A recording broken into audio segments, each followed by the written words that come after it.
Welcome. This video is going to look at a couple practice questions over equilibrium. So number one has two parts. A state of equilibrium can exist when a piece of copper metal is placed in a solution of copper sulfate. Outline the characteristics of a chemical system in a dynamic equilibrium. So by definition, equilibrium is dynamic. So what that means is forward and reactions still occur, but they're at the same rate. It has to occur in a closed system, so nothing is in or out, and because of that, the concentration of reactant and concentration of the products remains constant. They don't need to be equal to each other, but their concentrations remain constant while at equilibrium. For an exothermic reaction, state how an increase in temperature would affect both Kc and the position of equilibrium. Well, an increase in temperature is the one change that will not only affect equilibrium, but rate. So the position of equilibrium, if it's exothermic, the heat is going to act like you're adding a product. It's going to actually favor the reverse reaction, which is endothermic. So you're going to end up making more reactant and decreasing your product. So we're going to say the position shifts left or favors the reactant. And because of that, you're going to have less product divided by more reactant, and you're going to see a decrease in Kc. But only temperature will affect Kc as well as the position of the equilibrium. All the other changes we make to equilibrium, changing concentration, changing pressure, changing volume, those will shift the position only, but not Kc. Number two, methanol may be produced by the exothermic reaction of carbon monoxide and hydrogen gas. And you see here it's an exothermic reaction. So state the equilibrium constant. It would be the concentration of CH3OH divided by the product of the concentration of CO times H2 squared. So pretty straightforward for the equilibrium constant. On this page then, I've rewritten the equation here and also included the delta H, which is negative, it's exothermic. So state and explain the effect of changing the following conditions on the amount of methanol present. So methanol is the product. So really what they're asking here is what effect is there on equilibrium or equilibrium position. Increasing the temperature is going to be like adding a product because it's exothermic, so you're going to see a decrease in product or an increase in reactant. And since they're asking about methanol specifically, you're going to see a decrease in the amount of methanol.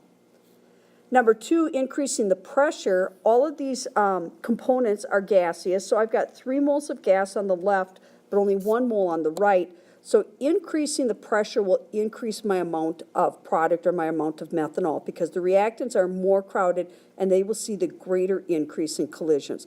More pressure will crowd both sides, but I'll see the greater increase on my reactant side. And then letter C, conditions used in industry during the production of methanol are a temperature of 450, which, believe it or not, that's considered a fairly moderate temperature, and a pressure up to 220 atmospheres, which is a high pressure. Explain why these conditions are used rather than those that could give an even greater amount. So pressure really is about as great as you're going to use, but if we used a lower temperature, we would see more methanol produced. But the problem is that it's going to be produced so slowly, it's not worth waiting for it. So the temperature is moderate to keep the rate fairly fast, and then we make up for that by increasing the pressure to help push the equilibrium to the right, even though we're using a lower temperature. So we're kind of shooting for a compromise there that we have a decent rate with a decent yield. And then D, a catalyst of copper mixed with zinc oxide and alumina is used in industry for this production of methanol. Explain the function. Well, it helps lower the activation energy, and that will help increase the rate, especially since we're using a moderate temperature. It'll make more of those collisions successful using the lower temperature. And then number 3, looking at this equation, SO2 plus O2 yields SO3, and it's balanced with the 2SO2 and 2SO3. You might recognize this as being the rate limiting step from something called the contact process. And you notice it's also exothermic. In fact, very many equations that we use are exothermic. That's generally the spontaneous or natural direction of most reactions.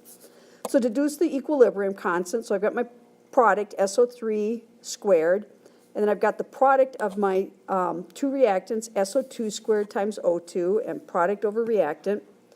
State and explain the effect of increase in the temperature. Again, it's exothermic, so it's going to decrease the yield of my product, my sulfur trioxide, because heat is going to favor the products, favor the reverse reaction, or the reactants.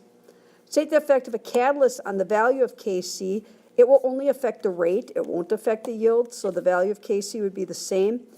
And state and explain the effect of a catalyst on the position of the equilibrium. Again, it would have no effect. Only the rate would change, not the yield.